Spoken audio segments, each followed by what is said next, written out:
Hello, this is Rohit Kumar, and this is the PowerPoint presentation of my project Design of Plate Girder Bridge. The design is based on a single span plate girder bridge in which the span length is 50 meters. It is simply supported at both ends. The plate girder consists of an I-beam in which the top flange and bottom flange has the width of 500 mm each. The top flange is provided with a lesser thickness compared to the bottom flange because the bottom flange to take in more tensions. Uh, so and also that the top flange is connected completely to the concrete deck. The top flange depth is 25 mm and the bottom flange depth is 50 mm. The web has a depth of 2500 mm with its thickness as 15 mm. The concrete deck, which is placed above the top flange, is 3.5 meters in length and its depth is equal to 300 mm. The design is done for a composite plate girder in which the concrete and the I-beam are connected together with shear stud connectors so that they behave as a single unit and are not separated from each other.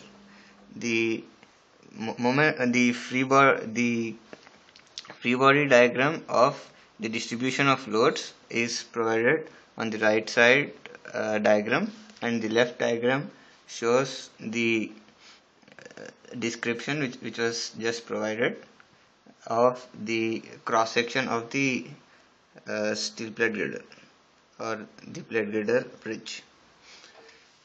The design considerations were of the moment capacity, which is to be discussed first. It is based on yield moment and plastic moment.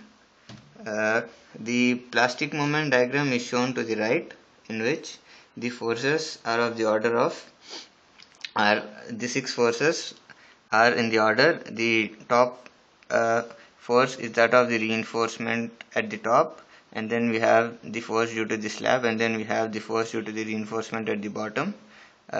Then we come to the flange, the force provided by the flange, which is in compression, and then the force provided by the wedge, and then we come to the uh, force provided by the flange, which is in tension.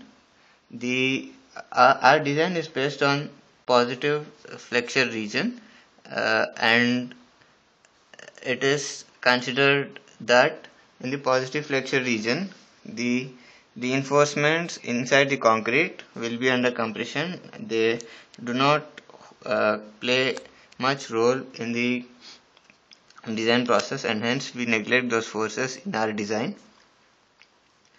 And then for the yield moment, we have that the maximum yield moment is 26,170 kilonewton meter. This is the free body diagram provided for the moments. We see that the maximum moment is at a distance of L by 2 or the span length by 2. In the moment design, the member is checked if it is compact or not. The compactness of the member means that it fails after exceeding the yield moment. So in our design, the plastic neutral axis is located in the top flange, and hence the no portion of the web is in compression, because of which the failure of the web uh, does not happen before the plastic moment is exceeded, and the top flange is sufficiently connected with the concrete deck with shear stud connectors so that we need not worry about the compression of the top flange. The bottom flange is anyway in tension. And then we have the design for the shear, in which the first figure shows the vertical shear design. We have the maximum shear at the ends, which is equal to 2096 kilonewton. The shear at a distance of 6 meter from the maximum is also shown.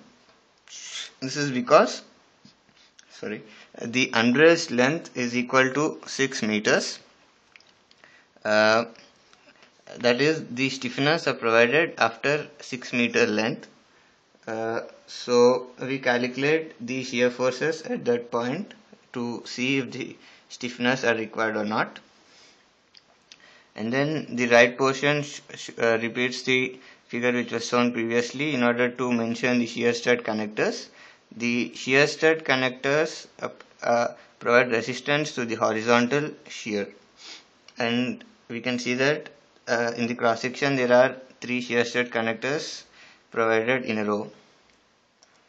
And then the concept of tension field action is important in the design of transverse stiffeners. After the transverse stiffeners are provided,